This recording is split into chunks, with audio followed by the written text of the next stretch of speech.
अनियमित जमा योजना पर प्रतिबंध अधिनियम 2019 एक्ट नंबर 21। हम देखेंगे धारा 38, चैप्टर 8 की धारा 38, नियम बनाने की राज्य सरकार आदि की शक्ति। पहले पढ़ा था हमने धारा 37 में नियम बनाने की केंद्र सरकार की शक्ति और धारा 38 में नियम बनाने की राज्य सरकार की शक्ति।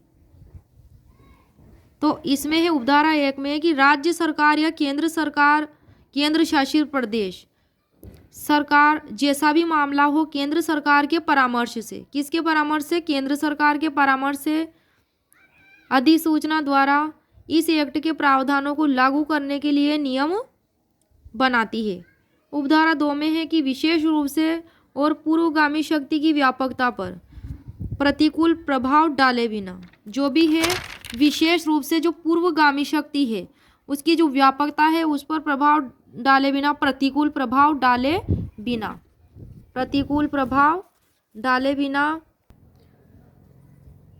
ऐसे नियम निम्नलिखित सभी यकीनी मामलों के लिए उपबंध कर सकते हैं।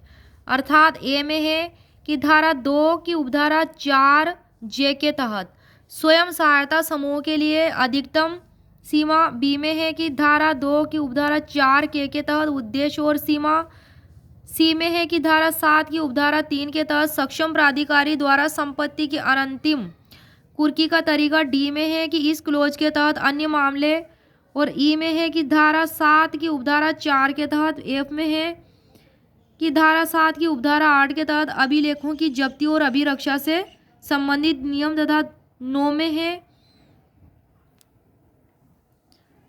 जी में है कि कोई अन्य मामला जो निर्धारित किया जाना आवश्यक है या निर्धारित किया जा सकता है। ये बातें इसमें दी गई हैं धारा 38 में। जो भी नियम बनाए गए हैं तो इसका उपबंध किया जा सकता है केंद्र सरकार के परामर्श से राज्य सरकार या संघ शासित क्षेत्र द्वारा। अब आ जाते हैं धारा 39 पर, 39 पर नियमों का निर्धारण। फर्स्ट उपधारा है कि इस एक्ट को बनाए जाने के बाद इस एक्ट के तहत केंद्र सरकार द्वारा बनाया गया प्रत्येक नियम होगा, केंद्र सरकार द्वारा बनाया गया प्रत्येक नियम होगा।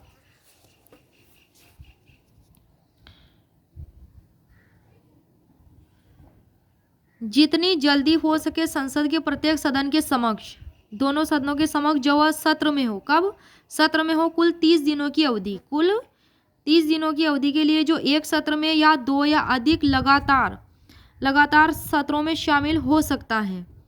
यदि पूर्वोक्त सत्र के तुरंत बाद या बाद के सत्रों की समाप्ति से पहले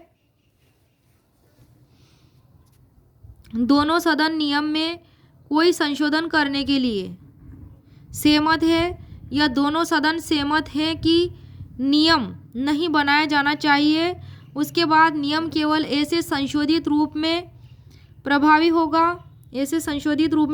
होगा, या कोई प्रभाव न हो, जैसा भी मामला हो। हालांकि ऐसा कोई भी संशोधन या विलोपन उस नियम के तहत पहले की गई किसी भी चीज की वैधता पर प्रतिकूल प्रभाव डाले बिना होगा। क्या? संशोधन या विलोपन, कोई भी संशोधन होगा या विलोपन होगा तो उस नियम के तहत पहले की गई किसी भी चीज की वैधता पर प्रतिकूल प्रभाव, विपरीत प्रभाव डाले बिना ही होगा।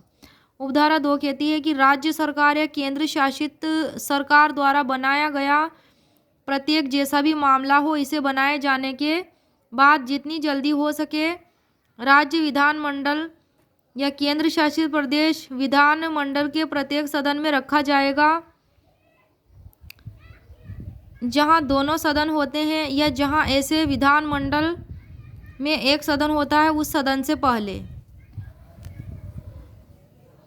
जहां दोनों सदन होते हैं या जहां ऐसे विधानमंडल में एक सदन होता है उस सदन से पहले।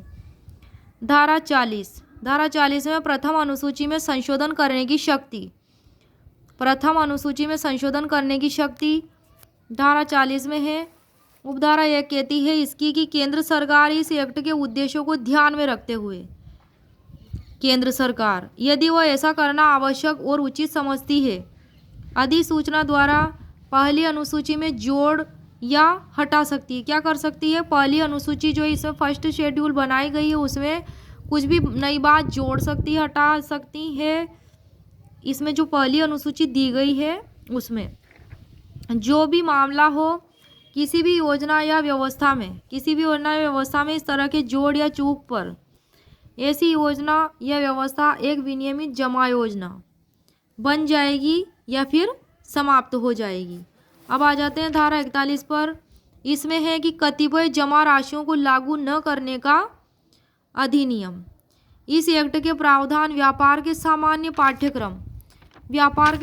पाठ्यक्रम में लिए गए जमा योजना पर लागू नहीं होंगे। किसके? धारा 41 के।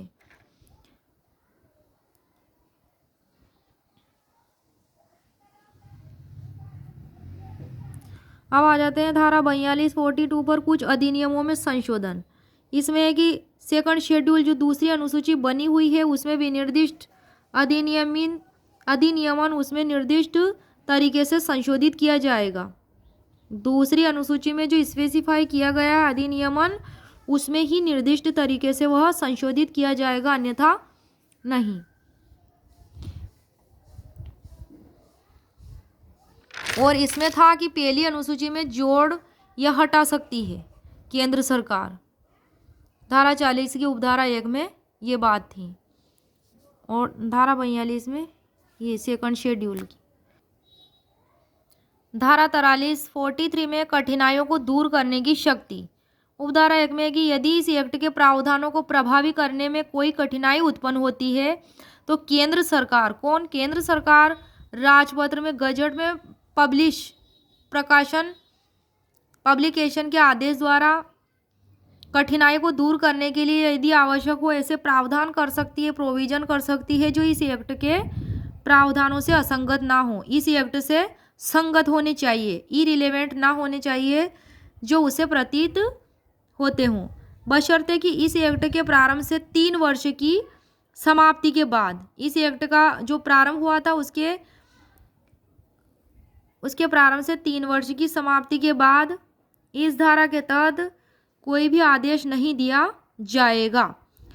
उपधारा 2 कहती है कि इस धारा के तहत किया गया आदेश, प्रत्येक आदेश जो है जितनी जल्दी हो सके संसद के प्रत्येक सदन में पहले रखा जाएगा। अब है लास्ट धारा इस एक्ट की, धारा 44 जो निरसन और बचत से संबंधित है, निरसन और व्यावृत्ति जिसे कहते हैं, रिपील एंड सेविंग्स। इसमें 2 उपधाराएं हैं। पहली उपधारा है कि अनियमित जमा योजना प्रतिबंध अध्यादेश 2019 इसके द्वारा निरस्त किया जाता है। दूसरा है कि ऐसे निरसन के होते हुए भी उक्त अध्यादेश के अधीन किया गया कोई कार्य या की गई कोई भी कार्रवाई इस एक्ट के अधीन की गई ही मानी जाएगी।